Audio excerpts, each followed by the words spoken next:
Hello and welcome to the 16th Planet Destiny podcast. We are filming this on Wednesday, pretty close to after the Prison of Elders reveal, and we got Pope Bear here, we got Briar Rabbit here, we got Tefty here, and then we are joined by the legendary, the one and only Triple Wreck. How are you today, sir? All right, I wouldn't go that far, but thank you. It's great to be here. Always down to talk some Destiny for sure. And some of you guys out there are probably like, well, why the hell did you guys bring Triple Wreck on? Because he does PvP. Well, actually, you cleared through hard mode Crota first. You're quite the accomplished PvE player as well.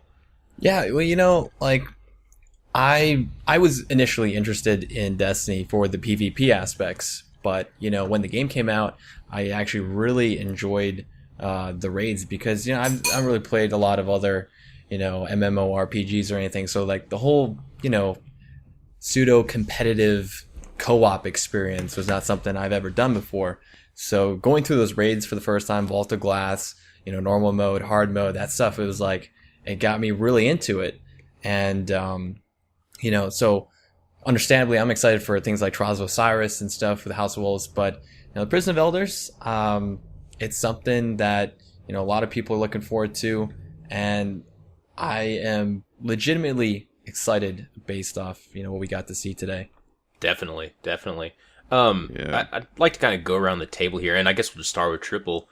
What are your just initial impressions from what we saw in the stream today? I know we didn't actually get to see them go entirely through it. Pope and I have actually played through 32 and 34 difficulties, but from you guys who are just now seeing this, what's your impression of it? Well, I mean, a lot of people have been asking for a long time, like, can we get some kind of horde mode, something wave based, something that's gonna spice up other than having just run strikes or strike playlists for the people that are really into PvE. And I think this is gonna make them very happy. It's disappointing not to have a raid. I don't think anyone's like happy we didn't get a raid, but I think that they're not quite as disappointed now that they see that there's a lot of variety and longevity here to have from the Prison of Elders based on what we've seen, because they're going to be able to rotate a lot of stuff, the weapons, the modifiers, the enemies you're facing. And, even the fact that you can play through the 3 different leveled arenas per character per week. And then there's a lot of unknowns as well, especially the level 35. So I think it's gonna be good. Understandably, I had some people on Twitter already messaging me like, I'm not impressed, or it doesn't look that special, and I understand, because there's unique gameplay that we've seen in the raids that is like nowhere else in Destiny, which is great. So I think it's cool because it's intense and it's definitely a challenge. And I think it's gonna be good. I'm excited. I'm excited about it. Very excited. I think it's a huge step in the right direction for the PvE side of Destiny. I think the fact that they're finally introducing all these modifiers in the middle of these rounds. I mean the whole experience obviously is brand new, but a lot of it takes from the strike aspect. So if you think about rock strikes and then introduce modifiers, or sometimes we call them skulls because of the history of Halo, that is a lot of what people have been asking for. So they're putting it into this Prison of Elders experience, and I'm very excited about that. I can't wait to see what happens when you clear it, because obviously Deej apparently doesn't like Fatebringer when he uses arc damage. I don't understand that. I don't understand why he wasn't using it. I know. He had it in his inventory too. Anyways, I don't want to go on a tangent about that, but it looks amazing. I can't wait to see at the end. There is a little bit of me though that feels like it's Strikes 2.0. Like you have regular strikes, and then Prison of Elders is like an evolution of a horde mode strike type of thing. So a little strange that it's split up like that. Like there is a possibility that they could have integrated the two in that sense. But I'm not on the Bungie design team, so obviously I have limited experience. I'm just giving my initial impressions on that. So I'm very excited about it, but there's a little bit that's like, this is kind of like Strikes 2.0. So. Yeah, I think most of that similarity that you're getting is from the fact that there's different difficulty levels. There's 35, 34, 32, which are all like you have to go in with a single 3-man team that you form yourself But the strike similarity is mainly from the 28 mode, which can be done just like a rock strike, pretty much. You can just go exactly, and you get reputation and marks. But I'm very excited about what they're doing with the PvE side of this. Very excited. So I'm really excited too. What I saw in the stream today was that there were objectives in these arenas. There was randomness. You might go in with a different modifier than you saw last week, which was really exciting. That's something that I wish was in Nightfalls, is that, or just regular strikes, is that you could just kind of redo them and turn on modifiers as you go. I loved how these things look like they're these enclosed containers where you're not going to be able to sit up on a cliff and snipe down to cheese the whole thing. Definitely. We don't know that yet, right? It'll take a million someone players. will find a way. Someone will find a way. But I hope that is the case, because it looked like I was really looking at kind of the walls and like the hidey holes, and it didn't look like there was going to be any place for you could just hide for 10 minutes to just snipe down at everything, and so that makes me really excited. Thrown into the Coliseum, and then there's just hordes of enemies just onslaughting you. So I remember, I think Dado, he released a video and he was talking about that, like all the areas are very, very circular. And so there's not a lot of like, I can just post up in this tiny corner and just wait. No, it's like you have to be constantly on the move. You got to be working with your teammates. And that's what makes it dynamic. That's what makes it fun. If you go to, what's the Will of Crota strike that was in the last DLC? I hate that strike because it just feels like all you do is get into one hidey hole, fire at a bunch of ads, wait for your opportunity to come out, fire at Omnigul, and then go back, and it just is, it's endless in that way. This looks like it's going to be dynamic. You're going to be thinking on your feet. Different objectives could come into play depending on, what randomly came up for you this week. It really looks super fun. And it's going to add a new type of activity to Destiny where you're actually going to have to make a decision. Do I want to do a Nightfall with my, friends this week, or do I want to do, Prison of Elders? Like, do I have time to do everything there is that Destiny has to offer this week? I play a lot of Destiny, and I'm looking into the future, and I don't think I got time each week to do everything. Yeah. Mm-hmm. Well, and I think that's one of the things that's nice is that it would have been great to have like, okay, here's the new raid, and that's it. But this way, they add like an entirely new kind of activity, like you said, that isn't in the game, and then that adds, a lot of variety to the experience, and then adds more things for people to do every week, and that's always great, because I know for me, I focus on the PvP, but it's like, all right, do my Nightfall, my weekly heroic, and then I'm done. And I'd like for there to be more PvE for me to do, especially something that's kind of fresh week to week. So yeah. Well, the thing that I feel like the House of Wolves is bringing to Destiny that I feel like it was lacking is that they talked early on about how Destiny was, you were supposed to, your Guardian was supposed to build its own legend, right? And you were supposed to be able to be unique, and that it was supposed to be important to be your class, right? And I think that what House of Wolves is really doing for us is it's making it extremely important to be strategic in our choices. And both PvE with the Prison of Elders and PvP with Trials of Osiris is forcing us to take a look at our 3-man fire team and saying, what do we do to make it through this thing? Right? We saw how hard it was in PvP and Trials to get to the end, right? We saw how hard it is for that team to make it through 4 wins in Prison of Elders. So we didn't even see them get to the end, right? Because they weren't so, a team. They weren't being strategical. I guess what I'm so excited about is that I'm going to have to, and this is coming from a PvP guy. I play Call of Duty like crazy, and I've fallen in love with this sort of, and I'm not going to say MMO, but I'm going to say this concept of a raid team where you have to choose what you're going to need to do to bring into it. So I'm really excited about getting my fire team together and discussing who's going to be the Titan, defender. They're going to put on blast shield. They're going to make sure they produce orbs for their, Sunsinger warlock that's going to save us in case we all die. I mean, these are all discussions that are going to happen prior to the game beginning, and I'm really thinking that, Destiny was missing that, right? All the characters were too close to each other, and it really didn't matter what character you were. Now I feel compelled to have a Sunsinger, or to have a Warlock, to have a Hunter, and to have a Titan, because I want to be dynamic in these different challenges. So yeah. I guess that's what I'm most excited about, and I think they brought it to us with Prison of Elders and Trials of Osiris. Yeah, what is it about Prison of Elders that gives it to us? I totally agree with you that it seems totally apparent, but why wasn't that in Vault of Glass? I kind of see it in Crota's End a little bit, especially with the Hunters, but to me it was the intensity, right? Yeah. So it's really amazing because and Triple, you could probably speak to the PvP portion of this more than I can, because I got to play that, but you got to play it a lot more, and you're much more in tune with that. But in the PvE side, you needed to watch each other's back and work as a team and work as a unison. But it was a different type of play teamwork than Trials of Osiris.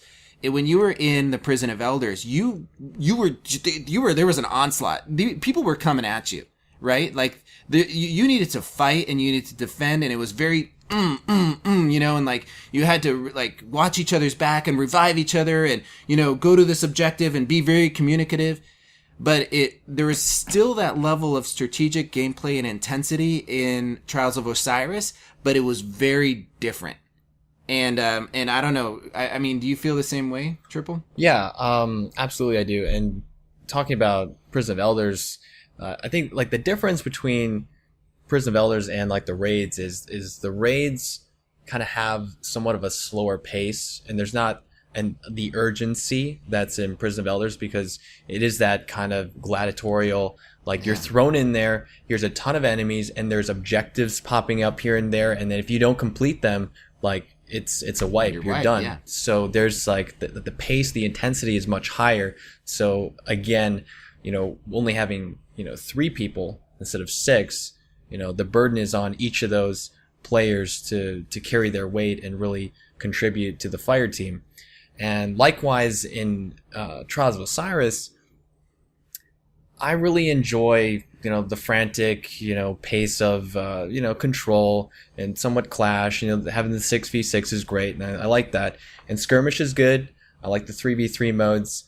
But what Trials brings is again, it's this depth. It's a new meta, because there's a lot more thought and strategy that you can put into the moment to moment.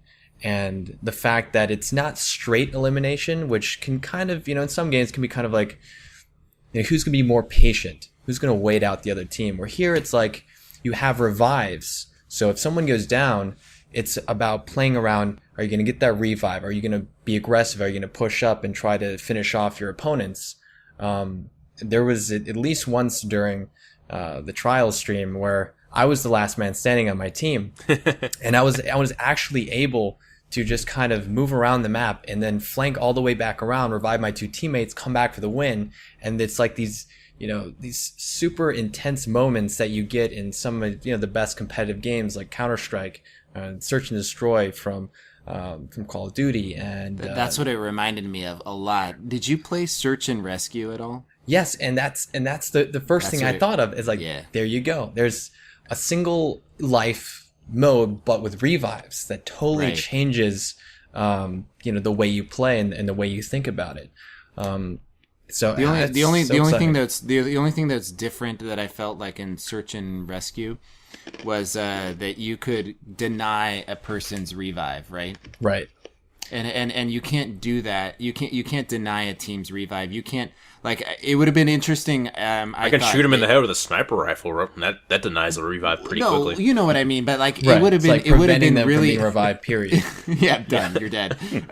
No, that's the best way, I guess. But I always thought I thought it would have been interesting if they had added a different dynamic where a counter revive, if your team went over there and they held down the revive button, the enemy team makes the ghost disappear or something. Yeah, they could dissolve. I'm breaking my rule. In WoW, you can take someone's have to, dude. It's every episode. Like 2 podcasts ago, I did the entire podcast without mentioning WoW, so I'm just going to go. No, you didn't. Yeah, I did. I totally did. I have Triple. Like, see, Patrick has this obsession with WoW, and he can't help but mention it in every single podcast, and people have documented it. There's documentation of every episode. So. Well, anyway, you can effectively in like rated battlegrounds, you can take someone's insignia to keep them from resurrecting on their body instead of being like rezzed at the battle healer or whatever. Yeah. Do you think the big difference here is, like, in a raid team, you have 6 players, and you can carry weaker players with you and still get the raid accomplished. But in this, with only 3 players, that's a good point. You're not carrying anybody. You know, everybody's got to contribute. And I kind of wonder if it's the same with Trials of Osiris, where in Control, you can carry a couple weaker players, still get the win. But when it's 3 versus 3 in Trials of Osiris, can you really carry anybody? Maybe Triple Wreck can, but I can't. No, and I was. It's kind of the thing about it is too, like, a lot of people are going to play Trials the way they've been used to playing all the other modes. Like, I can just be super aggressive and not really worry about what's going to happen. And I can see them like running out. They might get 2 enemies down right away. Oh, the third guy gets him. Then all of a sudden he goes, picks up the 2 revives. Now you're dead, and the tables have turned really quickly, and maybe because you weren't using, any communication with your team. And then it's going to teach players to really be methodical in how they approach situations, which makes it really good. It's more of like a chess match. It's more of that. I think it'll start to actually teach proper with the game subclasses. sense. Yeah, I think it's going to teach players to be smarter. And that's very exciting. I watch your stream a bunch, and you've gotten lazy. I'm just gonna point it out. All right. So you're a good player. You're a great player, and you have great PvP skills, but you blink shotgun and last word everywhere. Mm-hmm. Now you don't need to, because you're good enough that you don't need to, but everybody else does, so you do it too. I saw you try that in Trials of Osiris, and you got laid out. And you were actually a liability for your team because you were so far out, and they couldn't come to revive you. Is that something you noticed as well? Like, that you're going to actually have to jump in, change your strategy a little bit? Yeah, absolutely. And that was one of the things. I was playing. sorry to throw down on you. No, like because it's true. Because I went into Trials playing it having no prior knowledge. I didn't play it before that stream at all. Like that, when I played, that was the first time. I didn't know what to expect. And then, as we were playing, I had to try to make some adjustments to what I was doing, because some things were working, some things weren't. So you switched to a sniper and then last word. Yep. It's going to be players fiddling with their loadouts, fiddling with their classes. Some, no doubt, like Sunslingers would be very good because of the revive. Mm-hmm.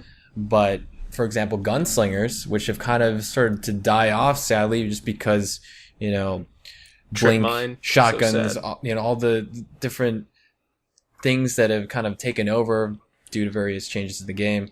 I think the Gunslinger Super alone is going to make a huge, it's super for denial, for stopping Sunslingers, other Blade Dancers, but used as like a tool for flanking as well. Just how do you guys think the supers are going to evolve for Prison of Elders? Because like right now, hunters in general, like Gunslinger, I don't think it's going to be that useful. But that's actually something that we quickly figured out when we were playing. After. You talk about how you go into it and you think, oh, I'm just going to play it like PvE. It's not. Because what we ended up figuring out was it's super important in the early rounds to focus on, there's fewer yellow guys, yellow shielded guys. It's really, at the beginning of Crota, Crota Hard at least, where everybody, weakens the yellow guys and then you use your super on them. Well, it's really important that the communication in Prison of Elders is so high that you're weakening the yellow guys and allowing each other to chain supers and build up those orbs, because in the later rounds you're gonna need them. Yeah. So teamwork and strategy builds off of orb creation is really important. You're gonna get to a point where you're having to defend these spots against really hard enemies, boomers that are just going to be shooting rounds with crazy precision accuracy at you. And the only way you're going to be able to defend yourself is with supers. So where are you going to get those orbs? You can't create them when it's too late. So you're going to have to prepare from the very beginning that, you know, your builds to chain each other's supers and build. There should be orbs. Like you're going to want to get to a point where you know there's 3 positions on the map, right? And you know where they are. And you're going to want to draw the yellow guys towards those positions and kill them. And this is granted, this is the higher levels because we haven't in the stream we didn't find out what really happens at the high levels because some interesting stuff happens there. So you get to these points, you're going to want to kill the yellow guys around those points to build up orbs on the ground that you're going to use later, right? So Yeah. You just like at the beginning upped of my Crota on hard. anticipation for this game even more. I can't. Oh, it's dude, know, right? that It's just got stream. bigger. That stream was fun to watch, but you're gonna want to get your hands on it because it is a challenge, and the challenge is how well your team can work together. So do you think that since this is a very obviously team oriented thing, can it take the place of a raid? That I know everyone's like, oh my god, raids are, you know, there's no raid, I don't want to buy it, but I feel that this has enough teamwork that you're still getting that same experience. It's just on a much smaller level. It's a much more intimate level with both I the felt environment like the, and your I felt team. like the communication. I think Triple hit it spot on. Like you're gonna be forced to work, you know, much closer with your teammates and much more communication, and you're gonna have to rely on, you know, your teammates much more, and it's gonna be really important that you pick your teammates. It's interesting. It makes me wonder how many teams are going to actually clear level 35 on a weekly basis. It's going to be hard. After the dust of House of Wolves has settled and everything's been moved in and people start collecting that level 34 gear and get the etheric light, it really makes me wonder because right now it's like once you get the process down for Nightfalls, it's like, okay, do the Nightfall, no problem. Have somebody who knows what they're doing easily be able to go out and knock out everything that needs to be done with the proper burn. But this does not seem that way. It really feels like they set it up where, like, you know what, it's right. You walk into this area and the door closes. And that's something that Destiny doesn't do, aside from that one mission where you go kill the Archon Kel guy in a room. And it'll be interesting to see how the community responds with that, with not being able to be carried. Crota's End dropped. I mean, if you ran that with a regular raid team, everybody pretty much knew their positioning and what their role was, and you weren't even talking about what was going on anymore. You're kind of like catching up, you know, Right. That's like true. having some Shooting shit. laughs. Yeah. Same with Vault of Glass. If you run that with a regular team, you don't talk about what's happening anymore. You just, you know, you're talking about whatever. You're joking around. I don't know if that'll ever happen in here because it seems It's so so dynamic di- that you're yeah. constantly going to be talking to, you know, okay, you know, the big guys over here, we need to generate orbs, you know, whatever, you know? Well, and also, Briar, it gets even more complicated than that because the enemies will randomly spawn in different Random combinations. waves, right? Yeah. So That's think awesome. about the way that sometimes you're just going to get the shaft and just, you're going to get like a really bad multiplier. And Yeah, I was wondering a really about that. bad group of enemies that are going to come out and you're going to be like, oh my God, we're hosed. They said that there's 20 different modifiers, or Yeah. around 20 upwards or so. Yeah, for like that. we have a list It- of them of what we know Yeah. here. We have like small arms, primary weapon damage Uh-huh. is doubled, exposure, guardian shields are increased, but do not replenish. There was some confusion about that when people were watching. Like your health will still replenish, but your shields don't replenish. But that shield is big. His shield was inching up, or not inching, like moving slightly up though. No, when he wasn't getting shot. it was like his health went from red to show that he had taken health damage, but then his health regenerated to his shield, which would just turn white for that first tick of the shield. It never Yeah, it was actually like went up from segmented there. into 3 parts, and once he was down in the lower swear I third, saw it I move. know. I thought I swear saw it him too. move. You know, Tefty, there might be something that he was wearing or something that actually allows that health. Well, I was wondering if Red Death Maybe. would push it forward a little bit. They said it It didn't when I ran through Prison of Elders because like Right. I put it on and then I was like, oh, it's not doing anything, and then people like shouted from across the room, yeah, it doesn't work, just don't use it. So like, then We thought also, of that. Yeah, we thought of that. It didn't work. It's Damn, Uh, it's trying. we have so the Brawler. one thing though, the one thing I wonder though is that what combination did they not truly test that is nearly impossible? Because I'm sure there's going to be some combination that shows up where people are like, oh man, if you get Arc with I mean, that excessive arc that explosions. That hive room that they got stuck on, everything in there aside from ogres does arc damage, and they were just getting hammered by it. Well, and it's important to note that so the purple eyeball says, you're going to be fighting the fallen, right? You'll be Whatever. fighting the fallen, right? Guardian. So it will fall back into that tunnel and disappear, right? Mm-hmm. But the match won't start until you go through that door. Yeah. Oh, you have time to prepare. redo your loadout. So what's going to happen in that room is you're going to talk it out. You're going to strategize, and you're going to go, I'll do this rocket launcher, because they were even talking about like how the shields changed. Oh yeah, putting on a solar weapon to take care of that wizard that was giving him a hard time.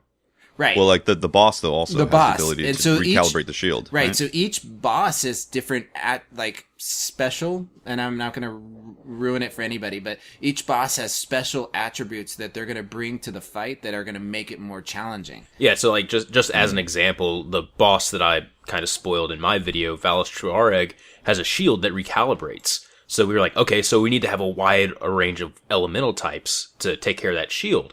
So Dado had, a void damage thing, and he was a defender titan. So his grenades plus that took care of it. I was a gunslinger with a murmur for solar and Galahorn. So I was the solar guy. And then Mesa Sean, he took care of arc with just all of his arc weapons. And so we were able to work around that to get through that fight. There is a ton of for those guys that are going to go for the high rewards, and the rewards are gear and weapons, right? New unique gear and weapons that are only going to be available in the Prison of Elders. So for the people that want to go after it, they're going to have to reach a new level of raid-like level of teamwork.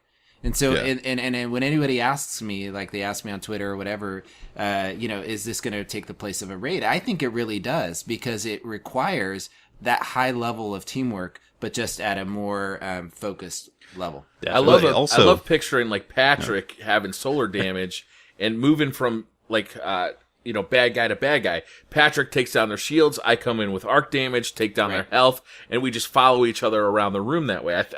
That's it. The amount of strategy that comes from that kind of thing is amazing. And communication. Well, and also the preparedness, because they're essentially saying, okay, you've done Fall to Glass, you've done Crota's End, you've collected all this gear, now you can ascend it to the next light level, or the maximum year 1 damage, and now we're going to throw you into an experience that's going to make you have to rotate through all this equipment. Which that's very fascinating. That's a good point, yeah. And it's also really cool that they're saying, you've done these 2 raids, you've mastered them, you can do them while you're eating a burrito. Cool. Now do Prison Elders. And how important is it going to be to have that app to be able to drop? God, extremely important. Yeah, it's like you're going to be waiting inside the room and going, oh man, I got to get something out, and then you're pull it out through the app. Yeah. Bloop bloop bloop. Yeah. Take your time to do the vault transfer. Yeah. However that guy sounds like. Take your time. Well, and I mean, are you guys excited? Were you guys excited for matchmaking in it? I was happy to see it.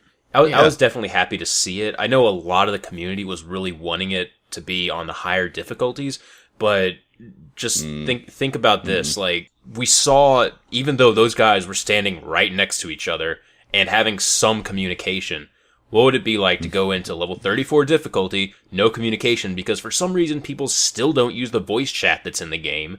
It would be horrible. It would be horrible to actually try to get through that encounter with no one speaking. I mean, yeah, there's going to be a couple groups where everyone's just has really good game sense and they can get through it, but a majority of the time it's going to be a lot of people just bashing their heads against the walls, getting mad, and then leaving. There's also no, like, it doesn't save your checkpoints in this either. I think that's the one issue that I didn't really like about this. Well, yeah, it is really nice if, say, you get a modifier that you just simply cannot get through. Like, you can't get through this modifier. So you just leave to reset the entire thing. You have to go back and start all over, but then you're hopefully not going to get those same modifiers. But at the same time, if you guys get a weasel error or something and you all get, taken out, yeah. So that's something I'm unclear about, right? Is it the same level progression? Like, let's say I'm in a group and Patrick's in a group, and Pope Bear's in a group. and we're all playing separately, is it the same progression of levels and modifiers for each of our 3 groups, or are we randomly getting different groups? I kind of was under the impression that it was randomized for the week, but everybody who's playing it gets the same set. No, it's different. It's randomized per instance. Wow. So if you do run into one of those crazy modifiers, then you can pull out and just come back in and it refreshes the whole thing. Yeah, I was wondering that same question actually, Briar. Yeah. Okay, I got a quick question. Okay. Then. So we don't have matchmaking on the 32, 34, and 35. Yeah. Right? Do you think somebody's going to be able to solo this? Triple, do you think you'll be able to solo this? I will definitely not be able to solo this. But I'm continually impressed by some of the stuff you see, like no land beyond, Crota solo, no supers, and I'm just sitting there, I'm in just disbelief. Like that's incredible achievement, and no doubt the community will rise to the challenge, and we'll see some really impressive footage. So yeah, I mean, I'll be happy if I can get through this with my A squad, and then in the first 10 hours that we try it. So, yeah, for sure, it's gonna be interesting. Is this something that you think you're gonna live stream? I will definitely live stream this. It honestly seems like it would be an interesting activity to do with subscribers. It's gonna be great for that, definitely. And it's just gonna be great to watch and try to see how people are tackling this stuff, and what class combinations are they using, what weapons are they using, how are they adapting to some of the objectives, what's working for some and what's not working for others. And I know I'll be watching all the people I follow, trying to figure this stuff out, and definitely the community will help each other out in that respect, and give tips and pointers and things that they had success with and failures. So it's going to be the first week or two. It's going to be really, really fun. Yeah. Oh yeah. Definitely.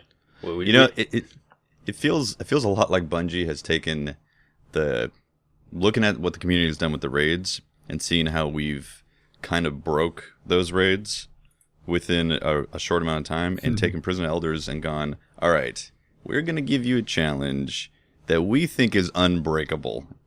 You know what I mean? Here's this level 35 that is going to be brutal.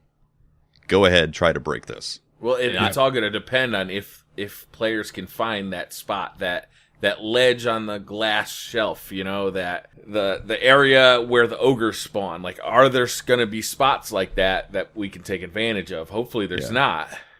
And it's just going to be a true test of skill. If it is something that we can exploit and take advantage of, it we will. I mean, when I first zoned in to Prison of Elders on 32 difficulty, we had the Cabal room. And, the first thing I thought was, dude, I need to get on top of that ship that's in the middle of the room. I need to get up there and just get my icebreaker out and just, cheese this entire thing. One of the things that I noticed is, even if the community finds that one little special edge to stand on, you're still going to have to go defuse a mine. That's you're a good still, point. Yeah. That VIP kill. Yeah, that VIP kill was no joke. You had to single target that thing down quick. Man. And the burns go both ways, right? Yeah, the burns go both ways. So there were a couple more modifiers I didn't get to, like catapult. Grenade's recharge speed is greatly increased. So I was like, awesome, yeah. Oh god, that affects the enemy as well. Yeah. If you know the fallen those spike grenades. Yeah, this thing. Wait until you get that. I did. That's what I got it on. They are freaking insanely accurate. Yeah, that's what I got it on. You just see these. You see this hail of bullets, like some medieval movie. Like the arrows blackening the sun. Right. There's no shade to fight in here. Right, and you're you see these arrows, and you can't camp anywhere, man. They are so deadly accurate with those grenades. Yeah, that's awesome. We in the stream, I wanted to go over this one thing specifically. We saw a really, really cool weapon. It wasn't an exotic. It was one of those things that we saw in just a screenshot, and people were really kind of guessing at what it was. But it's a new weapon class. Come here. All right, where are you? Where are you? Where are you Where at? are you? What is it and what does it do? Oh, we're gonna get teleported There out. it is! Get out of here, though. Wait. Let's wait. There it is. What is it do? You ran away. I was inspecting you. Okay. Shoot me at it. Shoot me. Okay. Shoot me. So what is? So it's like a cannon. Yeah, it's like a fast-firing pistol. Fast-firing pistol. Yeah. A sidearm, we call it. Sidearm. What sort of fancy things does that do? Oh man. Kills bad So guys. many different things. It has a All right, special perk I'm against just gonna look falling. at your screen. Oh, throttle! no. Yeah. Oh, God. You got some stragglers. Round them up. Still got some escapees. Go find them. There they are. There they are. Oh, they're a whole bunch actually. Knights. Hide speed. Oh. Get out of here. Yeah. It is the sidearm class. So we saw a pistol, 15 rounds in the clip, had really fast rate of fire, really low impact, but then like max stability, max reload speed. It looked like a really cool weapon. Triple, what did you think of that? So I actually got to use this weapon when I was at Bungie. Son of a bitch. And when I first saw it, I just, I was like, what is this? What is this? This is new. It's not a hand cannon. It takes place of my shotgun or my sniper that I'm usually running. And it's not like a hand cannon, right? It shoots very fast. Mm-hmm. It's very accurate.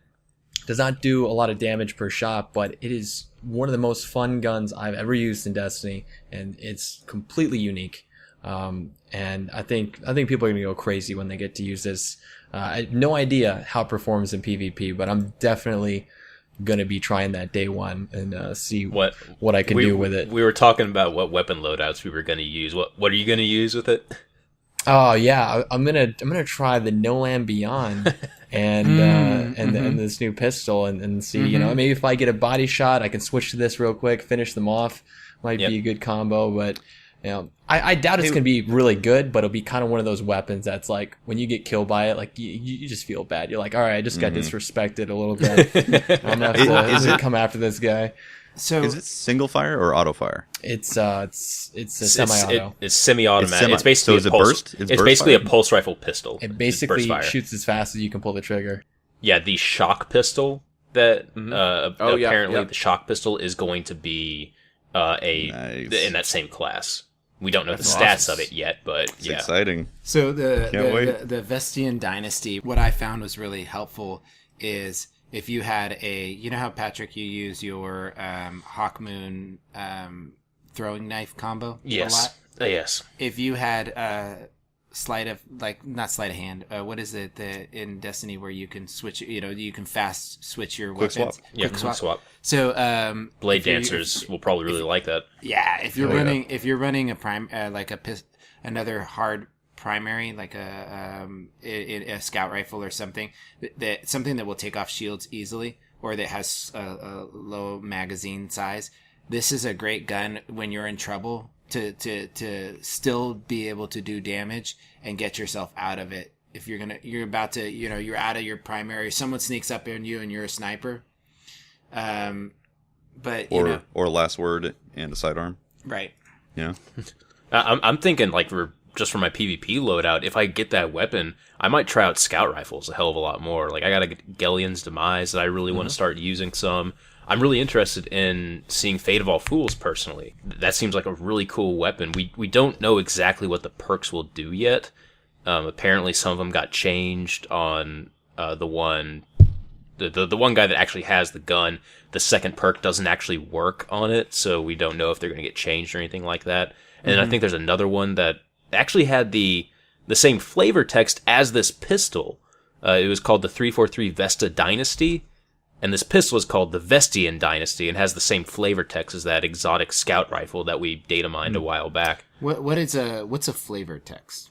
Flavor text would be the words that are underneath, like when you inspect the weapon. So the one for Vestian the Dynasty, quote. it says, a reef scout hunts for years, fighting piracy and ancient traps to crack one cache and claim the weapons within. Yes. Flavor. Flavor. Flavor. Delicious flavor. Tasty.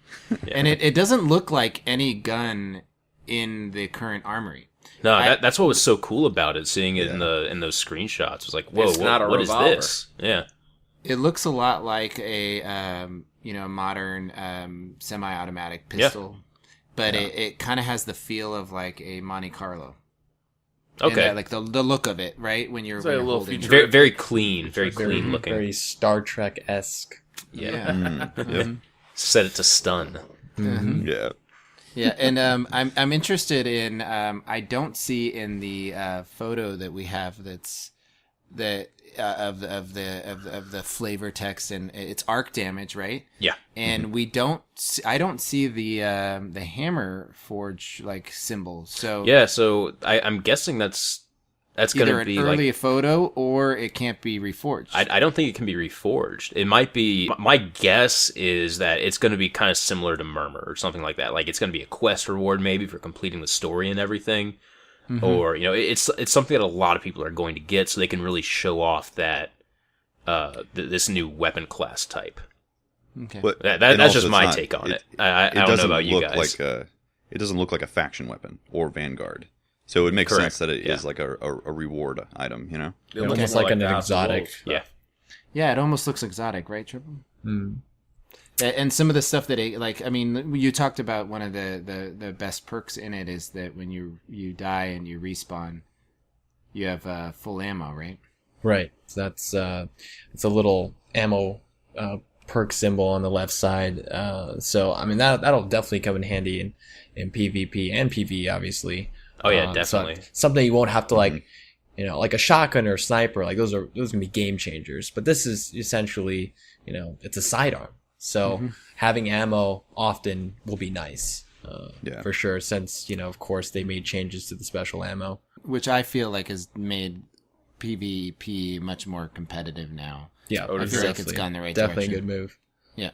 The Iron Yeah, Banner actually- that we just had last week, I felt was the most enjoyable Iron Banner we've had.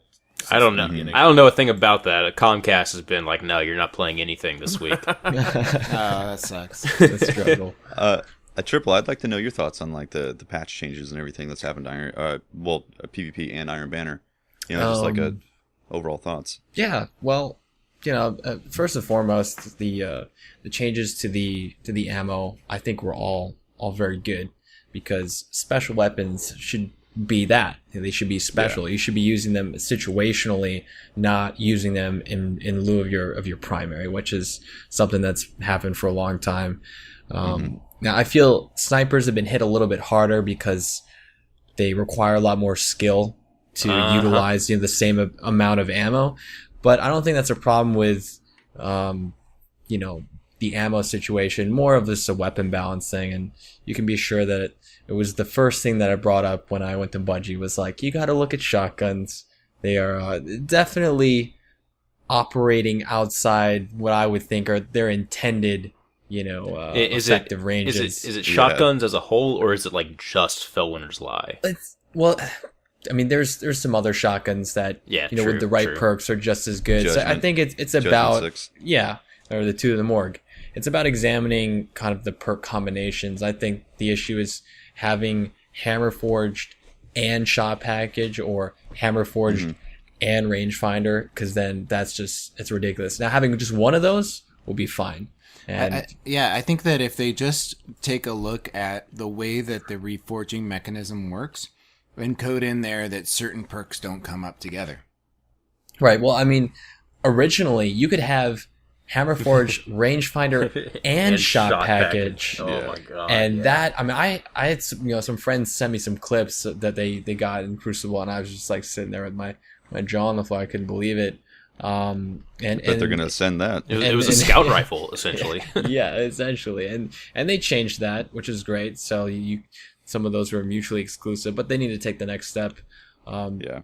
Mostly just because they're shotguns with base stats that are so good, that have such high impact, that if everything was like your average green or blue shotgun, then it wouldn't matter because their stats are a lot lower. But when you have something that has huge impact and already starts out at almost max range, and then you're taking that further, and then it just obviously you get Fellwinter's Lie. Yeah, you get Fellwinter's. The other Iron Banner sniper rifle. Yeah, I do agree about the snipers getting hit harder. I mean, I've recently switched from shotgunning and blinking because I want to make sure my sniper game is up for Trials of Osiris. And it's funny because I came from sniping most of the time and then went to shotgunning most of the time just because it was like a quick fix. It was like I was eating fast food. I was like, kills, Exactly. And I forgot about my sniper game. And now I'm getting back into just being a gunslinger, sniper, hand cannon guy. That's a fun build right there. Yeah, I love the build. It's a lot of fun. That's what I used for about, I want to say, like 5 months straight. Like, I never used Blade Dancer. I rarely use shotguns. And it's only like, after the Fellwinners came out that it's like the meta changed. And it's like I use shotguns a lot now, mostly because I have to defend against other shotguns, not because it's my playstyle. And that's when you got to recognize there's an imbalance there.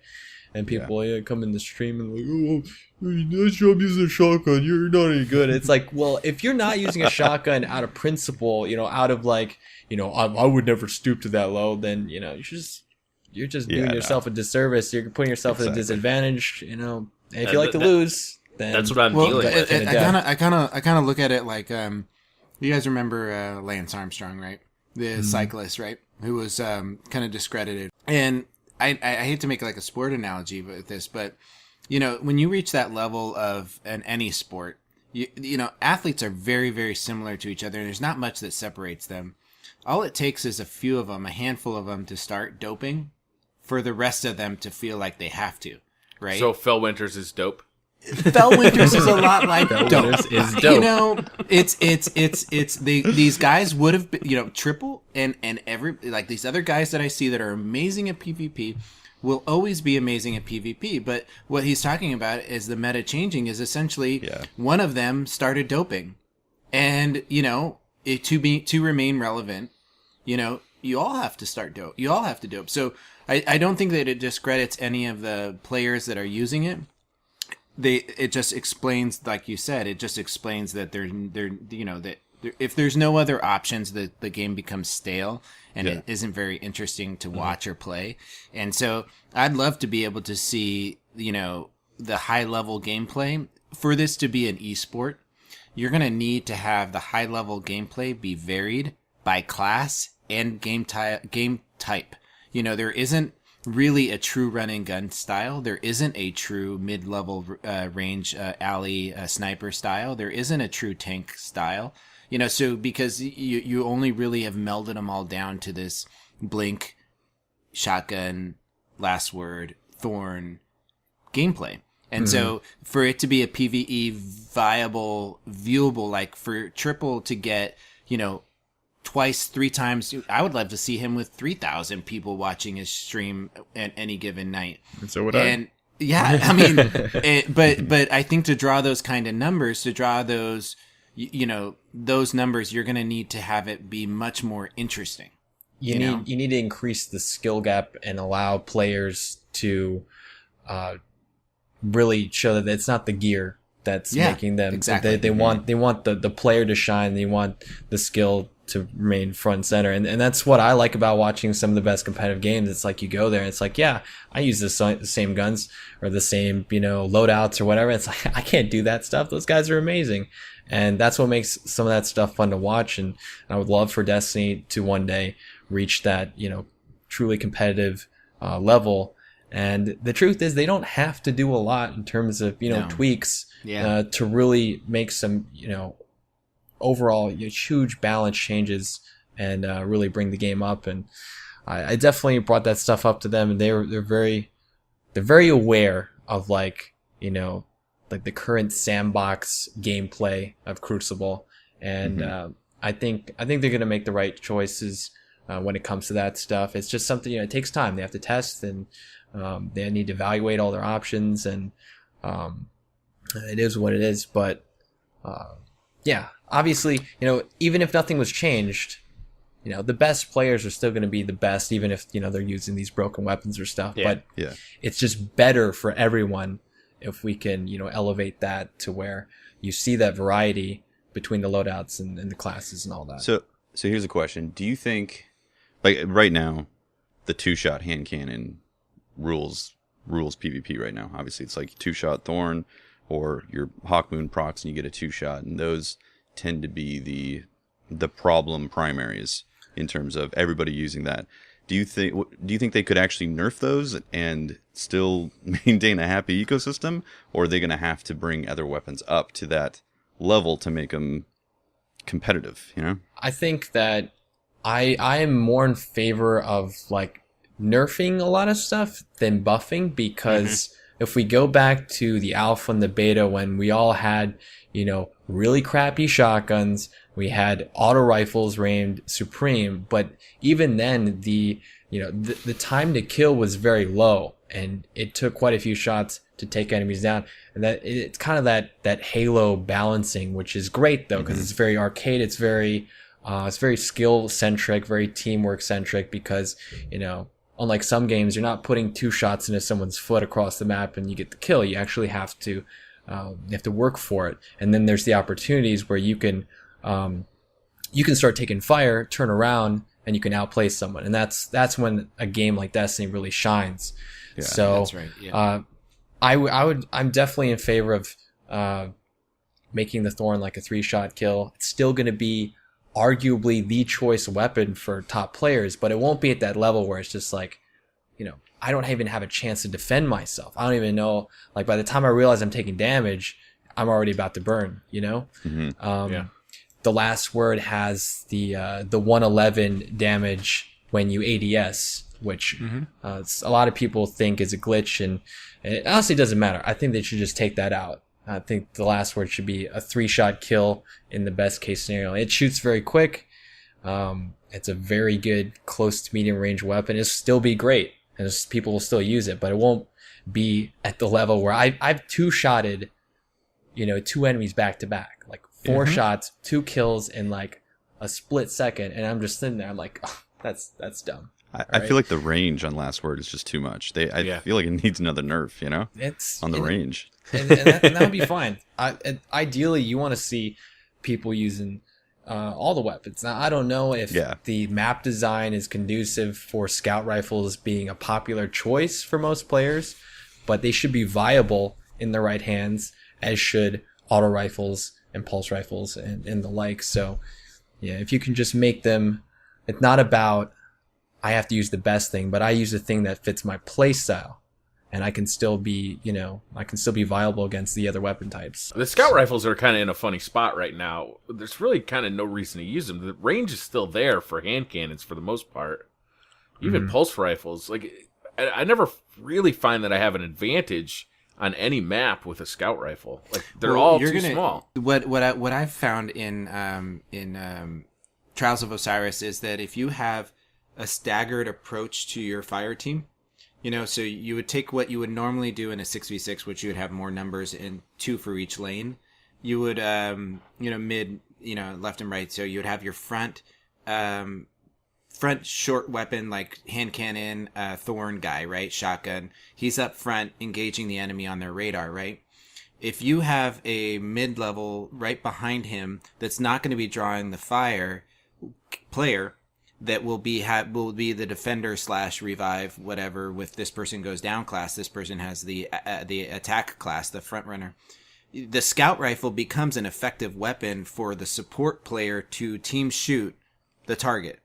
So I actually found that the Vision of Confluence, the Mida multi-tool, any of the scout rifles that you could pop a shield off with one shot made that front runner's any of that front runner's close quarters weapon and become a 1 to 2 shot. So it was actually a really important strategy, was to be able to run as a fire team like that, where you were covering each other's corners, and then you made sure that the front runner was getting all the shots absorbed, and you had the mid-level single fire scout / pulse / any number of weapon there behind him. See, that's a technique we'd use in Halo, being able to chain DMR shots. Right. Battle rifle shots, exactly. Just being able to move in and out and absorbing multiple shots for each other while still acting as like one BR or DMR and getting the kill.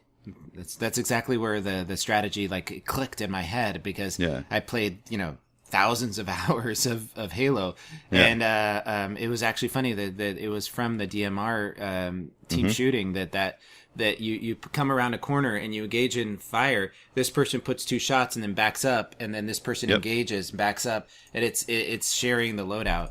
Yeah, you can't compete against it when it's a 1v2. Kind of changing topics here. I just posted a link in the chat for you guys to take a look at. It's all the new perks that we've seen that we know of that are coming. There's knowing Bungie, there's probably going to be some more that we don't know about.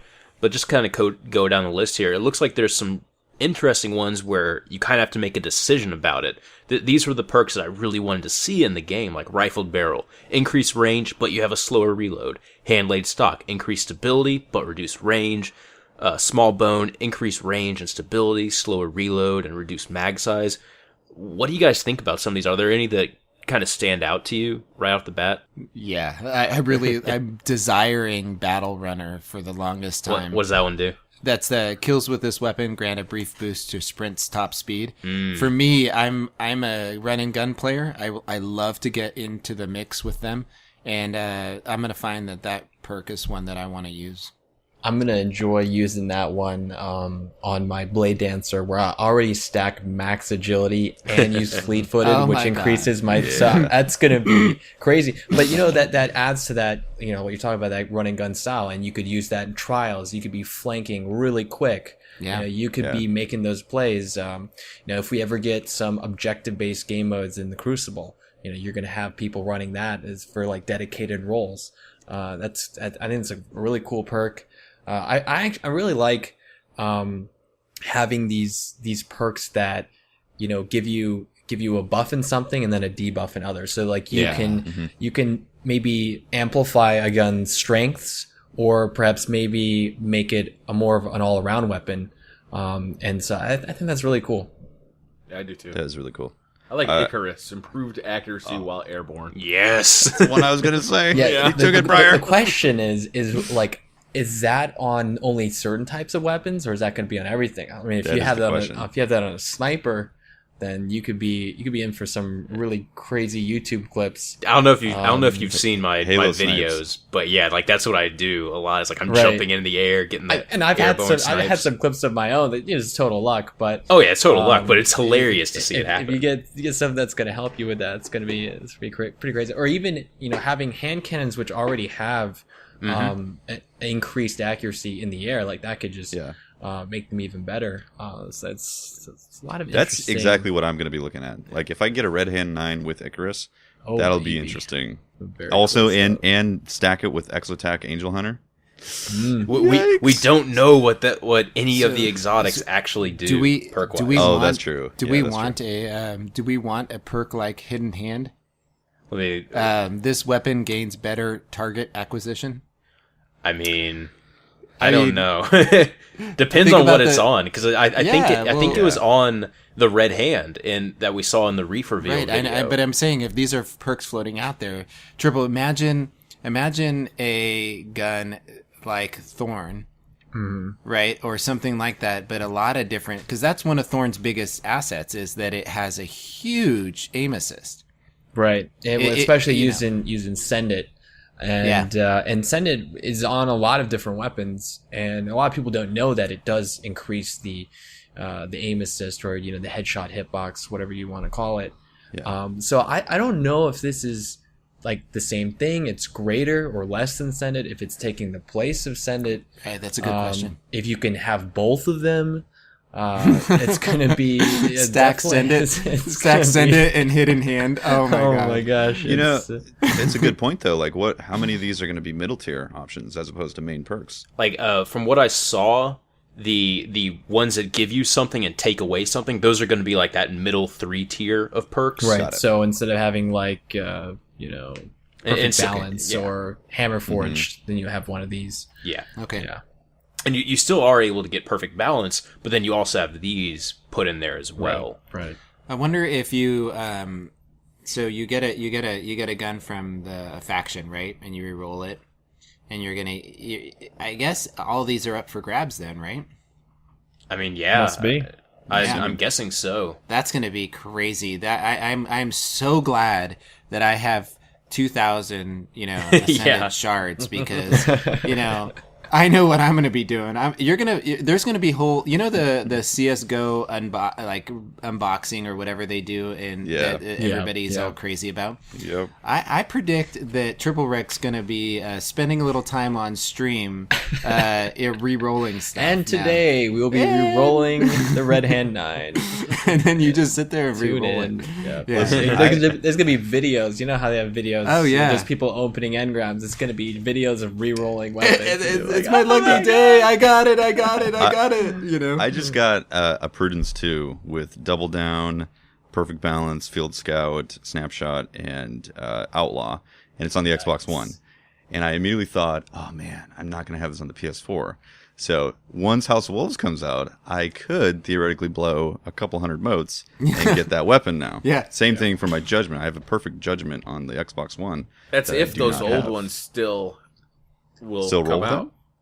Well, no, that's Faction. That's Yeah, New Yeah, Monarchy. but you can't. The old ones you can't. the old ones you reforge. can't roll, but you can purchase them, based though, on right? what we saw in the Reef stream. Right. When he was at the New Monarchy faction, all the weapons were available there to purchase instead of just a handful. So Right. you'll be able to buy any of the weapons, and then it's up to you to re-roll them as much as you want. What I'm wondering exactly. is if That's some of the awesome. older perks will just kind of disappear for the newer weapons.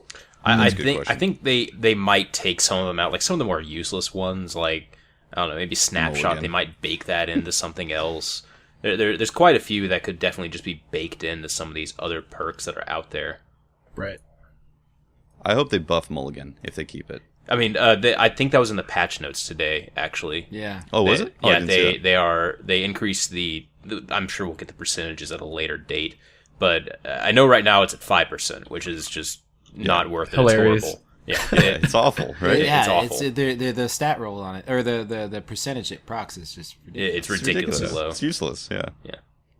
I was thinking that No Land Beyond, with like with the mulligan that if you miss the shot, you got an immediate one in the chain. You don't have to reload. Oh, that'd be nasty. You don't, yeah. That you would have to be- pull the lever, yeah. That would be a really strong weapon, actually. Yeah, wouldn't it be That would fun? be good. Yeah. be a game changer. And I think that I always thought that the perk on there really should be that if you landed a critical round, that the next round had body shot? a short period of time there was a body shot one shot. Yeah. So you could chain those montages, right? Yeah, I think that would be great. I use Montage No Land chain. Beyond all the time. I already it's a really do. Fun I just- weapon. Yeah, just get chain headshots. Right. No matter how bad it is or how bad you have a game, it's like even if you just get that one headshot. It feels good, though. There's very few weapons that have that satisfaction, and then you know that when that player died and they saw that you were using the No Land. Oh, Beyond, it's they're the like, worst feeling. It's the Well, worst. and the funny thing is, I know I have a couple guys on my friends list. I don't know if you play with Hovey, but he's one of those guys that it's just stupid, ridiculous with the No Land Beyond. I don't know how people are good with it, and he'll go in and he'll get 25 kills with it. It's just and like he'll do what I do with Last Word. He'll do with No Land Beyond, and I just don't even understand it. In addition to like all these new perks and everything, we've actually got quite an information dump today. The weekly and heroic nightfalls.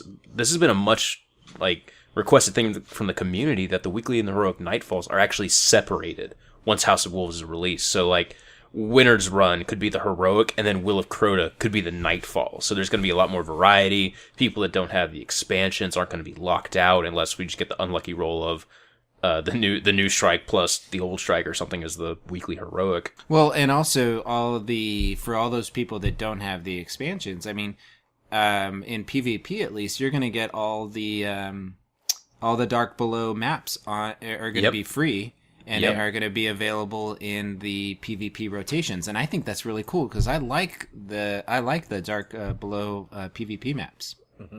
Yeah.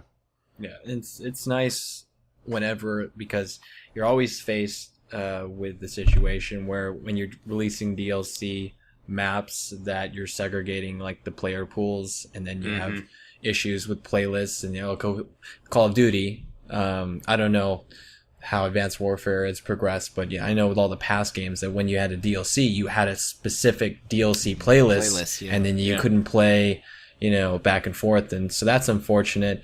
I know Killzone Shadowfall, they released all their multiplayer maps for free, which was great because then, you don't have that issue. And then it's nice to see Bungie doing the same thing, making that content available, to, increase the quality of, not running Blind Watch or Anomaly, 8 times in a row, hopefully. It increases so the- much. it increases the quality of matchmaking as well, because Yeah. you're not splitting your user base into so many segments that you now have to look further regionally to get a match. Now there's going to be more people with better internet connections in your group. Can we get a Fellwinter's Lie only lobby? And so just so I can never where go you into can't use it in mind any that. other lobby, just that one. That would be great. I'm just wouldn't throwing that mind out there, just suggesting that. a I good mean, idea. I don't know. I think that's a little ridiculous, but Also, it'll be really nice to play Iron Banner maps that are not the current rotation. Yes. With the Dark Below ones in there, that would be really nice. Anyway, we should probably move along to some of the community questions now.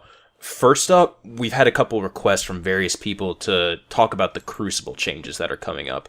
The biggest and really main thing that we want to address is the fact that they're changing the loot. The way the loot is actually distributed in the Crucible. Triple, did you get some time with this while you were at Bungie, since you got to mainly do the PvP stuff? Yeah, I didn't get to see the the improved loot drops in person. But they explain what they're doing, and it's great because it's something I wasn't expecting it. I thought eventually maybe they'll change something here, but it's great. We're going to be getting, I believe, twice as many rewards as we have been getting. What's twice as many as 0? Yeah, right. So we get nothing, and now you get extra nothing. Yeah. But I assume that it'll be rare to see you have a great match and then nobody gets anything, and then you're just like, what is going on? What we're gonna see is the last place guy on your team get 2 Hawk Moons. There you go. Yeah. There you Well, go. there's two parts to this, Now, right? There's no doubt that's going to happen. We're Yeah, gonna I get know. double Crucible marks. We're gonna get double experience, but they're also changing the way they're gonna reward items at the end of the match, so that the guys on the top are gonna have a heavier weight, A heavier for getting weighted better gear. roll for getting the good Yeah. gear. Interesting. Which I love the first 2 parts. I love getting double Crucible marks. I love getting double experience. I don't really love having the top guys get the best gear. Well, keep in mind they're just getting a better chance to get the gear. Agreed, but right. that chance I think overall is Triple going to will add have up. has a problem with you having a problem. That's okay, because not everybody is Triple Rec. Actually, there's only 5 guys who play Destiny who are as good or better than Triple Rec. The rest of us don't lead the lobby every time and would like also to have a good chance at gear. Well, it's not just the top person, from what I understand. It's the top 3 people, I think. Yeah, top 3. Mm-hmm. Yeah. See, So I think it's cool that everyone's gonna have better luck hopefully than they have so far, which is good. And then there's some incentive there to perform better because there's possible greater rewards, which is great as well. And then obviously people that are good are gonna feel like they're being appreciated a little bit more, which is nice too. But at the end of the day, there's still the fact that anyone can go in and get a Hawk Moon or the Alahorn, and they don't have to go in there feeling like, well, if I'm not good, then why should I play? Because I'll never get anything. Because you still will. It's just that if you happen to have a great game, maybe there's a chance that you get something better for it, which is nice. The other cool thing is that we're going to be able to get legendary items as rewards. Yes, that's nice. So that's cool. We get some faction weapons. I don't know if armor is going to be included, but that's really cool because getting an engram here and there is great, but it usually turns into materials anyway. So honestly, I love that when you're in a match and you see the rewards page. I would love to be able to inspect from that, because you see people on the enemy team get some stuff. But you can't look at it, and half the fun of a loot based system is being able to inspect. So I don't know if they're going to add that into the Crucible reward system. I know they were talking about a new way of appreciating your rewards. I was taking that maybe to mean that you could inspect, because you can look at it. Oh, great, you got a whatever, right? But that doesn't mean anything, really. You could get a sniper rifle and it could have crappy perks on it. So, and then I want to make fun of you for it. Yeah. So yeah, but it would be cool if they expanded the the end game screen somehow to show that. That would Be very cool. That would be nice. Have fun with your mulligan shotgun. Yeah. Enjoy your cascade, nerd. You crouch while you're shooting that. It'll be great. God, Increase crouching. accuracy while crouched. Yeah, I mean, there's enough people in PvP walking around corners crouching. I just don't need. I think we need to get rid of that. Yeah, that's such a funny perk. Yeah. I'm not going to go on a tangent on it, but Yeah. So one of the other things that got revealed today, and what was one of the big topics that we wanted to discuss on Twitter, was that the Taken King was recently trademarked, I believe, by Bungie. So what we're thinking is that the expansion that's supposed to be coming in the fall, called Comet, that was just the code name that Bungie uses so they can talk about it amongst themselves. But what it's called now is the Taken King, and I believe it's supposed to be a Hive themed expansion. I don't know if there's any truth to that, but the Taken King and what that kind of symbolizes within the Hive is pretty interesting. So, any thoughts on that? I just love the fact that the description of it from the trademark company, it's the slashes of the V and the X are referred to as oxblood slashes. Yeah. Nice. Nice. Give me some oxblood. That's hardcore. Yeah. I'm just excited that I don't have to call it Comet anymore. Yeah. The Taken King is expansion nice. coming in September. It's got a nice ring to it. Other than that, does. I don't know anything about it. Yeah, A white it- screen it- with some oxblood on it. it's a little difficult to speculate on it, just because, well, we don't got much to go on. We do know that an Activision CEO says we'll have a major release later this year, which is the biggest addition the Destiny universe has seen yet. Okay, great, cool. I can't wait to, start hearing about it. Maybe get to go to another capture event or something. I don't know, but I'm obviously hyped about it. But personally, I kind of want to play House of Wolves right now. Yeah. Right. I'm sure that whatever it is, we'll probably get a better look once E3 rolls around, and then the hype train will begin. Yeah. But I'm excited solely because the difference between House of Wolves and The Dark Below is the fact that you clearly get to see that a lot of the community feedback and stuff that people have asked for and they wanted, that Bungie was able to implement that and really make this for the players. And so that's very encouraging, and no doubt they're going to have to really, they're going to have to impress everyone with a release. It's going to go up against huge games like Halo 5 and all the other titles that will be coming out in the end of the year. So I'm very interested to see how all that progresses. I want to go back to a comment that you just said, that everything that House of Wolves has been doing has pretty much been at almost the community's request. They've been taking this community feedback and just pretty much building this DLC on it. A lot of people were going, "Oh, this content was already on the disc." No, you can't honestly tell me that all of these patch notes that we're getting, all of these changes that we're seeing, Patrick, they filed the trademark for this name on 4/28/15. If they're not, I know what you're saying about House of Wolves, but look, I think of it as a pattern of production, right? Yeah. If this stuff was already done, they wouldn't be filing patents for it. Correct. They're working on it and developing it, and a lot of it is based off of community feedback. I mean, look at House of Wolves, flat out. No, that's what I was saying. Like, House of Wolves is just pretty much based on community feedback, and a lot of people are going, it's just entirely, it was already on the disc. No, I don't believe that. Yeah, I know the Prison trade. Elders was not on the Yes, disc. that was not on the disc. I would get have found a 6 way to get into updates. it. Yeah, so what do you think you're downloading all this data? You think it's just nothing? Yeah. That ball in the tower was not 6 gigs worth of data. Oh, it's amazing! It lights up. It's got to be at least pretty 3, complex. At least not 3. 6. Yeah, it's at least 3 gigs. It changes. 3 It changes gigabytes low. color. Yeah, that's like 2 gigs right you there. hit it and it goes faster or slower based on how hard you hit it. Come on, Yeah. that doesn't happen just off of 1 gig. It's interesting that the Taken King thing is coming out now, because I don't envy Bungie at all, because they have to push House of Wolves and it's got to wow people, and they're doing a great job with the PR and everything right now.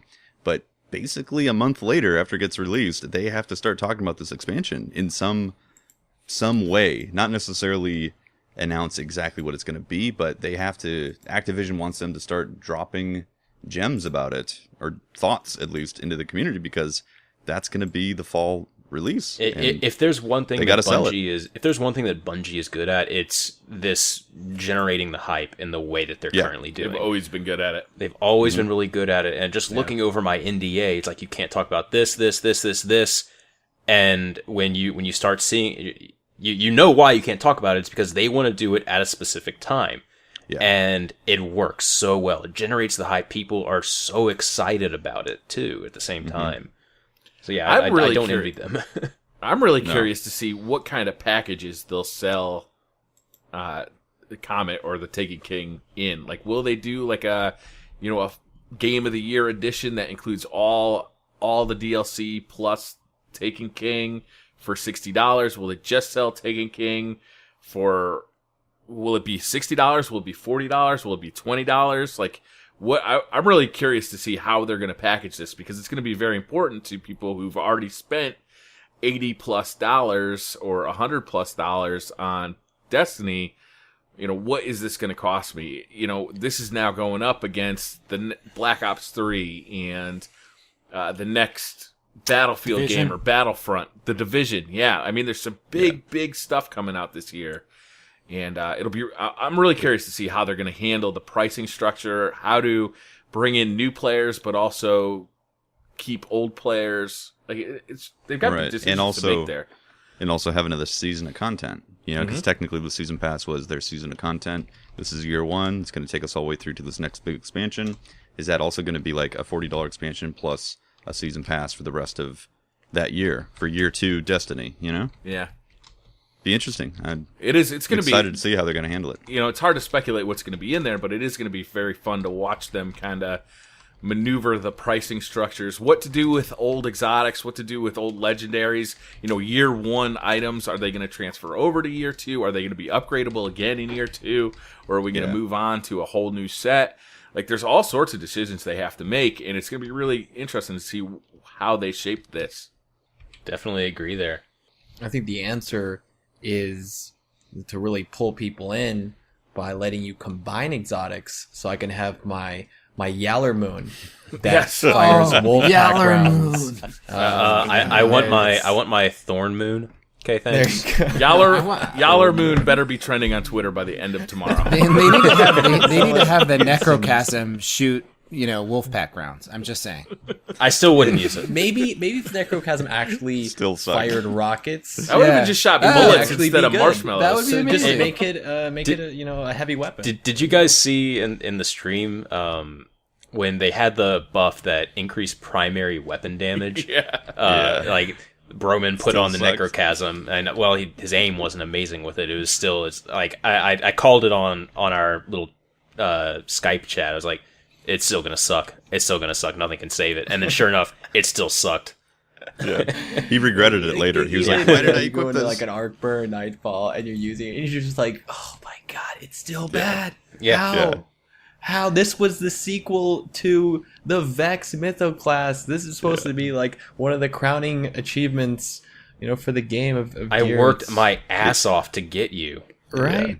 Yeah. What's funny too is in PvP, you can spot it when you're being shot with the Necrochasm, because you can see your shield Like, and your oh, health I think just I'm being slowly dropping. massaged or something. It's in fact Like, sometimes oh, like that's me and my friends will go into Crucible and we'll do a challenge where we only use Necrochasm, and we don't use any other weapons.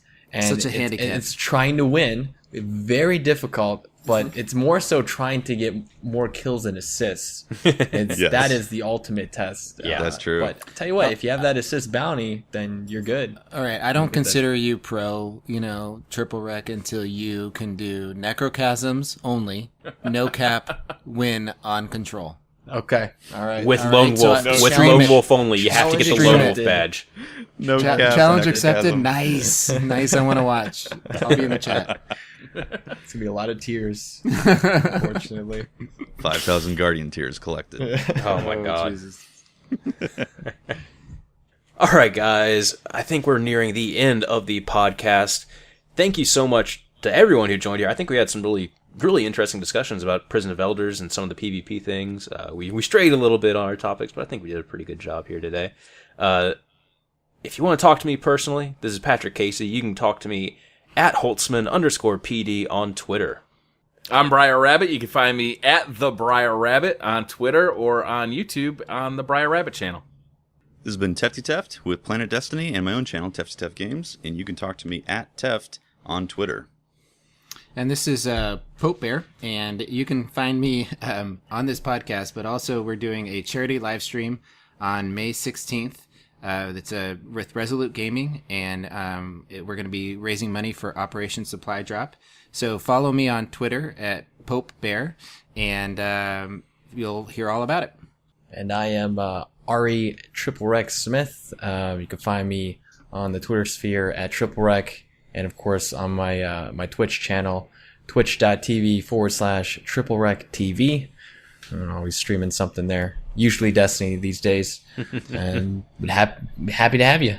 If you haven't had a chance to check out Triple Red's stream, it's so much fun. It is literally like, I usually have it going while I'm playing the game, and I have it on the corner of my, just you guys talking in the corner. So I really appreciate it. It's, just try to chill, have a good time. And yeah, like the music. The jukebox is cool. There you go. Yeah, absolutely. All right, guys. Well, thank you all for coming. Thank you all for listening, especially. This has been Patrick Casey. I hope you guys have a wonderful, wonderful time, and I will see you guys next week.